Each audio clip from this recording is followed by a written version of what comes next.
What do you think of remaining celibate till marriage?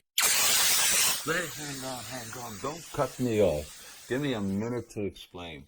Today, increasingly more millennials are choosing abstinence. It's a fast-growing trend, and you see more and more purity rings being worn. Celebrities like Mariah Carey also share these values, as many significant figures in history who either chose a life of celibacy, like Isaac Newton, or were abstinent until marriage, like Nikola Tesla. Proponents say that it makes a couple value each other more, develop relationship skills, and it raises the quality of communication, obliges partners to develop other ways to show affection.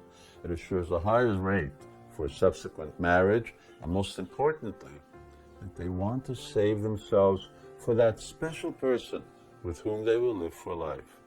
And of course, many cite their religious beliefs as a major incentive not to have sex until after marriage.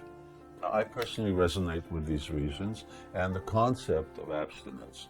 I've been celibate myself for 50 years, but actually those mentioned are secondary reasons and benefits for celibacy. Now, I'd like to explain the essential reason, hearing which you too may want to consider sexual restraint as one of your life choices.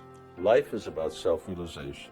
And self-realization is about connecting with our spiritual essence, which means disconnecting from the idea that we are this body.